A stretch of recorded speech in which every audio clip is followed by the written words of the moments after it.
Lining blouse plain normal neck. First waste cut ಮಾಡ್ಕೊಬೇಕು. Okay. ಸಾಕಾಯ್ತು. First waste cut ಮಾಡ್ಕೊಬೇಕು. ಆಮೇಲೆ ಕಚ್ಚ 1.5 2.5 1 ಇದನ್ನ ವೇಸ್ಟ್ ತೆಗೆದಿರ್ತೀವಿ. ಫ್ರಂಟ್ ತೆಗೆಯೋ ಮಾರ್ಕ್ನ ಬ್ಯಾಕಲ್ಲಿ ಅಳತೆ ನೋಡ್ಕೋಬೇಕು. 14 ಇದ್ದರೆ 13.5 ಹಾಕ್ಕೋಬೇಕು. ಆಮೇಲೆ ಶೋಲ್ಡರ್ ನೋಡ್ಬೇಕು. ಶೋಲ್ಡರ್ ಒಂದೊಂದ್ಸಲ ಸಿಗಲ್ಲ, ಬ್ರಾಡ್ ಆಗಿಬಿಡುತ್ತೆ. ಅವಾಗ ಏನು ಮಾಡೋದು, ಕೈ ಕಡೆ ನೋಡ್ಬೇಕು. ಇಲ್ಲಿ ನೋಡಿದ್ರೆ ನೋಡಿ 6 ಬರ್ತಾ ಇದೆಲ್ಲ, 6 ಹಾಕ್ಬೇಕು. 6 ಉದ್ದ ಸ್ಲೀವ್ ಆದರೆ 6.5, 6 ಸ್ಲೀವ್ ಆದರೆ 6 ಹಾಕಿ. ಸಿಂಗಲ್ ಪಟ್ಟಿ ಬಿಟ್ಟು ಡಬಲ್ ಪಟ್ಟಿ ಸೇರಿಸಿ ಎಷ್ಟಿದೆ 28 4/7 ಹಾಕಿ 4 ಭಾಗ ಮಾಡಿ 7 2 9 ಡಾಟ್ ಇದು ಈ ಸುತ್ತಳತೆ 8.5.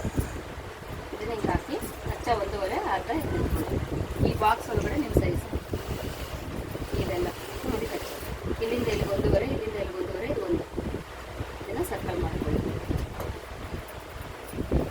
ಇದು 1.5 ಕಚ್ಚ. ಇಲ್ಲಿ 7 2 ಸೇರಿಸಿ 9, ಇಲ್ಲಿ 8.5 ಈ ಸುತ್ತಳತೆ. ಇಲ್ಲಿ 7ನ ಇಲ್ಲಿ ಪಡ್ಕೊಂಡ್ಬಿಡಿ. 6ರಲ್ಲಿ 3 ಅರ್ಧ ಡಿವೈಡ್ ಮಾಡ್ಕೊಳ್ಳೋದು. ಎಷ್ಟೇ ಇರಲಿ ಅರ್ಧ ಮಾಡ್ಕೊಳ್ಳಿ. ಅದೇ ಫ್ಲೋರಿ ಹೌದಾ ದಾನಿಕ್ ಕಾವಲ.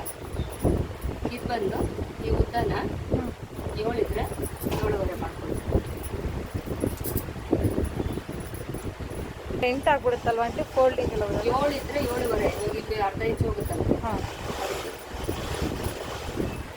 ಈ 2 ಸೆಂಟ್ರಲ್ಲಿ ಇದು 3, ಇದು 3, ಇಲ್ಲಿ 6, ಇದು 6.5, ಇದು 1/2 ಇಂಚು.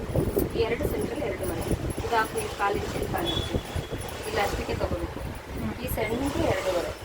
ಇದು 1, ಇದು 1, ಇದು 1, ಇದು 1. ಇಲ್ಲಿಂದ ಇಲ್ಲಿಗೆ 2, ಇಲ್ಲಿಂದ ಇಲ್ಲಿಗೆ 1. ಈ ಮಾರ್ಕ್ ಹಾಕೋಬಿಡಿ. ಇಲ್ಲಿಂದ ಇಲ್ಲಿಗೆ 2, ಹೈಟ್ 2.5. ಈ ಹೈಟಿಗೆ ಬರಬೇಕು. ಇದೆಲ್ಲ ಆದಮೇಲೆ 14 ಇದ್ದರೆ 13.5 ಉದ್ದ. ಫಸ್ಟ್ ತೆಗಿಬೇಕಾಗಿರೋದು ಬಂದು ಉದ್ದನ, 2ನೇ ತೆಗಿಬೇಕಾಗಿರೋದು ಶೋಲ್ಡರ್, 3ನೇದು ಕೈ ಕೆಳಗಡೆ ಈ ಉದ್ದನ, 4ನೇದು ಸೈಡ್ ಅಟ್ಯಾಚ್, 5ನೇದು ಡಾಟು, 6ನೇದು ಸುತ್ತಳತೆ, 7ನೇದು ಕಚ್ಚ, 8ನೇದು ಕಚ್ಚ, 9ನೇದು ಸರ್ಕಲ್ಲು, 10ನೇದು ಇದು ಡಿವೈಡು ನೆಕ್ಕು, 11ನೇದು ಈ ಡಾಟು, 12ನೇದು ಈ ಡಾಟು, 13 ಈ ಡಾಟು, 14 ಈ ಡಾಟು. ಇವಾಗ ಇದು 11 ಅನ್ನೋದು 1 ಅಂದ್ಕೊಳ್ಳಿ. ಫಸ್ಟು, ಸೆಕೆಂಡು, ಥರ್ಡು, ಫೋರ್ತ್ ಅಂತ ಇಟ್ಕೊಳ್ಳಿ. ಇಷ್ಟೇ ಇದೆ ಪ್ರಿಂಟ್. ಇದು ಕಟ್ ಮಾಡಿಬಿಟ್ಟು ಬ್ಯಾಕ್ ಆಮೇಲೆ